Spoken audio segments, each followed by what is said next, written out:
Hello, this is the second video in the DNS security series. This one deals with DNS over HTTPS. As we can see, the first one dealt with our DNS security subscription and how we then configure that and how we use the DNS security tab in our anti-spyware profile and so on.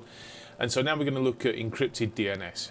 So encrypted DNS is, as it suggests, it's DNS that's encrypted. In this particular instance, it's DNS over HTTPS, and we also have QUIC, which you all know about, which is the protocol we need to block because we can't decrypt that, and we have DNS over TLS.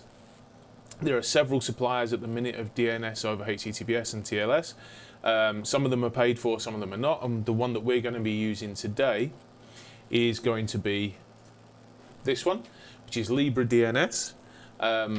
It's a DNS service. It's free to use. It has DNS over HTTPS. It has a DNS endpoint that uses crowdsourced lists to block ads and tracking domains and so on their website, which you can see the link at the top there, which is sort of fairly straightforward.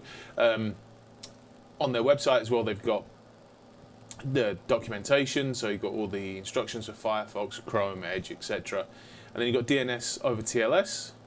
Which is the documentation there gives you the instructions for Linux, Android, and Apple, as well as, and that does the tracking domains as well. So we can see that this desktop is using LibreDNS at the minute, and so what we're going to do is we're just going to look at the firewall and we're going to look how to decrypt that, and we're going to look at how we can then secure that traffic. Okay, so first question is, why do we need to decrypt this and why do we need to secure this traffic? So on face value, DNS, which as we all know is the linchpin of the internet, it's the way the internet runs, in fact it's the way our enterprise networks run now as well. It's quite an easy thing to subvert. It's attacked very often. People spend ages trying to work out how to attack DNS, and of course if we can encrypt that and then we can encrypt it all the way back to the client, then that's a good thing, surely, which it is. However, human nature dictates that for every single good thing that we have and that we design in this life, there is somebody who will sit down the moment it is incepted and they will work out a way of using that maliciously against you. And of course, browsers aren't always necessarily, and it's not a dig at the browser manufacturers or the browser programmers, they're not always the most secure thing in the world. They're trying to keep up with technology that moves at an alarming rate. And so we have a situation where there's gaps and people can hijack browsers, and if they hijack browsers in your DNS, then it can all go wrong. And then at our borders, where we'd normally be looking at that traffic and deciding whether it's malicious or not, that's now encrypted. We can't see into it, so you have the possibility of DNS tunneling. They can exfiltrate information that way, or you've got malicious DNS responses coming back, which then sort of moves you further down the layers of security. And of course the best thing to do is not be down those layers of security. You always want your first layer of security to hold up in any situation. So we have happened upon the logs at a fortuitous moment, so we can say. So obviously I do testing of all these things first to make sure the videos actually make sense, and hopefully they're very accurate. So what we can see here is we can see logs from this morning, we can see logs from earlier this morning as well. And we can see that there's two different rules there. So we've got allow DNS over HTTPS, that's from the testing that was done, and we've got LAN to internet. So at the minute we have no rules for that. This traffic is passing through our firewall and it can't be seen. It's encrypted. Also, because we're using the LAN to internet rule, and that LAN to internet rule is a interim rule. It's a rule that's been put in as the firewall's been stood up to cause as little trouble as possible. It also means that any other DNS over HTTPS can go across that as well. Well, we need to correct that. Okay, so the first thing we're going to do is we need to identify what DNS over HTTPS we're going to allow, and we're going to do that by coming to objects and URL category, and we're going to create our own custom URL category. That's going to help us to identify the traffic that we want to both allow and decrypt. Okay, so this is going to be DNS over HTTPS. It's going to be URL list, and I'm going to import the URL list. Now, when you import a list into here, you're only importing a text file. So if I go to downloads, I've got it there. Okay, and I can import that text file. Once that text file has come in, that's what it looks like. And just to show you, if you need to see what the text file looks like so you can use it yourself to import or export, I'll just show you that. Okay, so this is what the text file looks like. It's just simply a text file, and it renders the same as we saw on the firewall. So coming back to our firewall, so now we've got our DNS over HTTPS category. Now we're going to create, we just need to just go into our URL filtering as well, because we want to do something with this. So what we want to do is we want to see our URL filtering and stuff. We want to see it whether it's hitting anywhere else. So under our standard URL filtering category, I'm just going to create an alert and an alert for that. Okay, remember again that URL filtering, just to say once again, if there is no URL filtering profile attached to a security rule, security policy, then you won't get alerts for it, and you won't be able to do any URL filtering. That stands to reason. But additionally, if it's set to none or just allow, you'll also not see any log for that, and then your URLs that are going across it are going to be, you're not going to be able to see them. You're going to be blind to them. I have got a URL altered only, apparently, which I'm going to edit now. I've got an alert only there, which is the one that's going to be attached to the DNS policy, just to make sure that anything that is going across it is only going to be going across the rule that we want, and the URLs that we want for the DNS. Okay, so next thing we're going to do is we're going to move on to our policies. Okay, in our allow rule here, so we're going to create our allow rule, which is going to be allow DNS over HTTPS. Okay, just spell that correctly because that will upset my OCD. So the source is going to be our LAN zone. We've got no source address, source user, or source device. Okay, and then our destination is going to be our outside zone. Destination address, no. Destination device, no. And then the application, so the application is going to be DNS over HTTPS.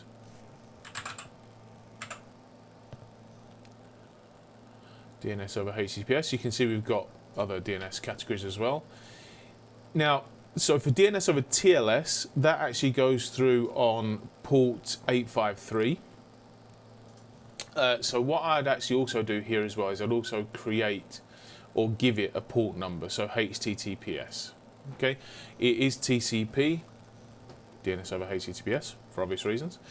And we're going to give it a URL category, and we're going to use our URL category that we created previously, which is our DNS over HTTPS.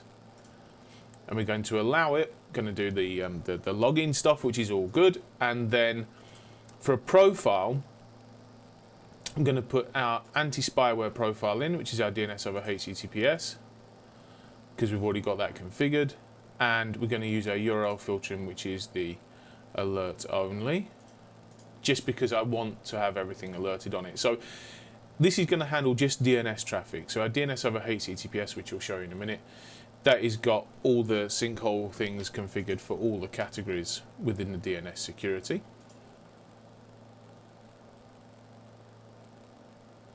Okay, it's dropped it at the bottom because that's really useful, so I'm just going to move that to the top, and it's done that to me again, where I'm going to have to shift it that way, which seems to be a weird thing. I don't know if it's, yeah, still,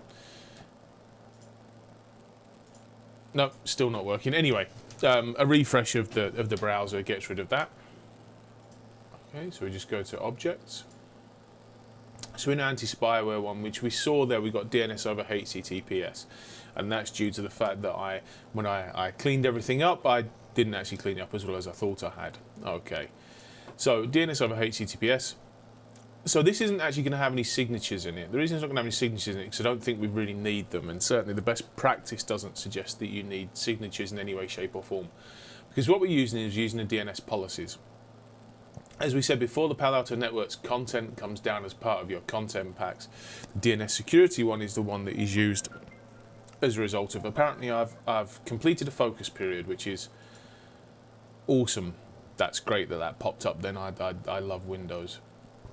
So here we have our DNS policies, and they've been created. So best practice, to tell you the truth, best practice is that everything is syncholed, but we don't necessarily need everything to be syncholed. So I don't think we do anyway. So I've also altered where you see it's default, and then in brackets you can see that's default action. Where there's just an action, then that is where that's been modified. As you can see, it's fairly intuitive.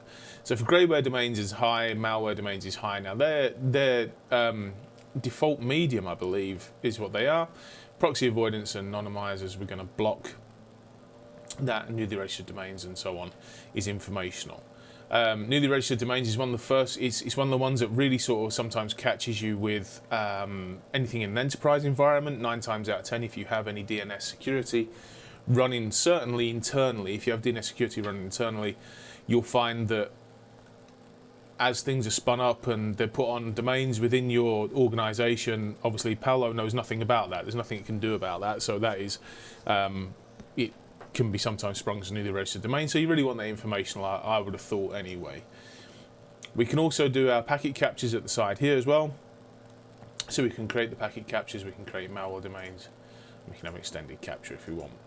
Okay, so that's the DNS policies. That's a DNS over HTTPS that we saw for the security rule, and I just didn't clean it up properly. So coming back to policies. Okay, so we're going to create a rule now for blocking the traffic that we don't want. So I'm going to add a rule underneath here, which is going to be block DNS over HTTPS. Okay, it's going to have the same source zone, same destination zone. Okay, applications.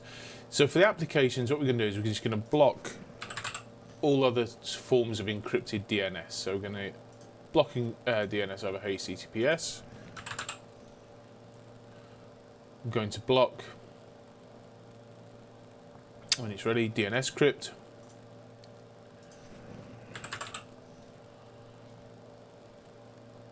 Going to block DNS over TLS. To block quick.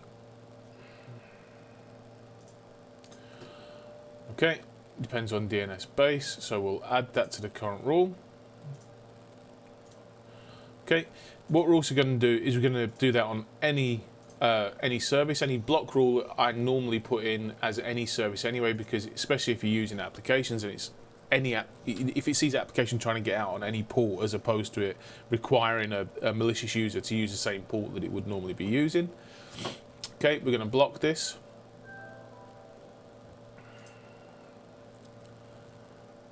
That's really annoying. I'm going to have to switch that off. So we're going to deny this. Some might say you should drop. Don't know. Okay, and then this rule really should come back into play as well, because we just want to make sure that we're blocking UDP 18, UDP 443, because that's known to use quick is known to use those protocols. I need to enable that, sorry, not disable it because it's already disabled.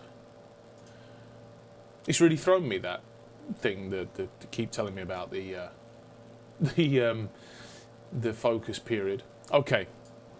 So now we've got allow DNS over HTTPS, so we're allowing it. We need to just check, so it's DNS over HTTPS, that's where it's going. We've got the DNS over HTTPS application, and we're going to go on service HTTPS because we know that's what it is. So now we need our decryption rule because we want to be able to see that traffic as well.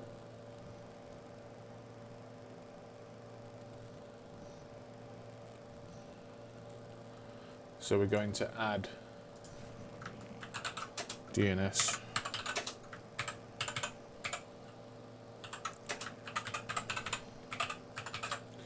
decryption. Oh, hang on. Pressed every single button in the world there. Decryption. Okay. And then our source is going to be, we're going to do any going outside, just so we don't have to keep changing this and catching it. Going outside. And then our URL category is going to be our DNS over HTTPS. And we know it runs on 443, so we're going to use HTTPS. And we're going to decrypt. We're going to use SSL forward proxy, which is the one we want to use. And we're going to use our standard mode 44 decryption profile.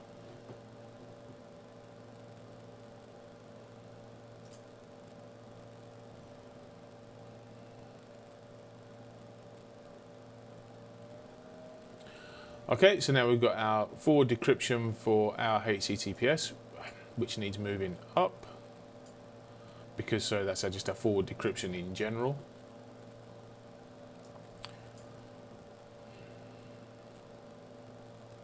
Thank you. So now we have our decryption rule set up as we should have. We have non-decrypt there, which is set up at the top. So that's our financial services, health and medicine, etc. And we have our DNS over HTTPS. And then underneath it, we have our general rule. Now, in this particular instance, as most people will notice, in this particular instance, this would decrypt it anyway because it's any and it's on service HTTPS. A lot of the reason for doing things like this, for instance, is A, this needs adjusting because it's a really terribly open rule. But B, because then you've got a proper log as well. So when you look in the logs, you're looking at the rule name and you know what the rule name is, and then you can trace that back. A lot of work within cybersecurity is quite boring because it's not all the coding and it's the cracking stuff and everything like this. A lot of work in cybersecurity is being able to have that traceability and have that visibility. Knowing that something went wrong is far from enough. It's literally, I'd say, a quarter or less than that of the whole picture and the whole thing you need to have an effective cybersecurity policy. So now we're gonna commit this. Okay, so that's committed now. So now what we want to do is we want to do a little bit of surfing, which I'll do sort of off screen. So I'll just nip to my website. Hang on, there we go, mode44.co.uk. Now you didn't actually see that, but I didn't type that correctly either. I don't know what's wrong with me today. I must have some kind of. Okay, so the desktop's off to mode44.co.uk. Okay, so there was an adjustment I needed to make just to say, so we can see now we've got our DNS flowing across our rule, our DNS over HTTPS rule. This is if we just do a resolve hostname, we can see it's going to libradns.gr, which is the top level domain. We've got DNS over HTTPS, and we can also see as well if we go to our decryption. Go to our decryption tab and we search in, say, for the policy name DNS over HTTPS decryption, we can also see that it's being decrypted on our rule as well. That's the time signature there, so that's now. Just to say as well that if you're struggling to get logs and things like that for this type of thing, by default when you're creating the policy, a decryption policy, it says to log unsuccessful handshakes. So this is one of my bugbears with Palo Alto, which is, I mean, it's not really with Palo Alto. It's just something you have to be aware of. So when we're creating our policy, if we just create log unsuccessful handshake, so when something's going wrong, you'll see the handshake because it's unsuccessful. However, because it's default as this, you'll not then see any normal traffic. So as a general rule, somebody says, something's working or something's not working, and you go on and check. You'll normally go on and check the logs. And there'll be no logs for the successful one. So what we can see there now is we've got our traffic going across where it needs to be going across. We can see it's being decrypted by our decryption policy. We can see it there. Forward type proxy and so on. We've got all the DNS over HTTPS, libradns.gr. You can see we've got all that. We can see the traffic. is going across our rule, and that means now that all of our encrypted, so from the desktop, from the browser, our encrypted DNS sessions are now being decrypted, and we're having our policy applied to it, which has got all our DNS security profiles in it, and inspections. So we're making the best use of our DNS security subscription. We can see any potential threats because we can see all the DNS traffic that's running through it. Because we're using the anti-spyware, and then we're just getting alerts on our URL only. DNS over HTTPS, and the next one will be DNS over TLS.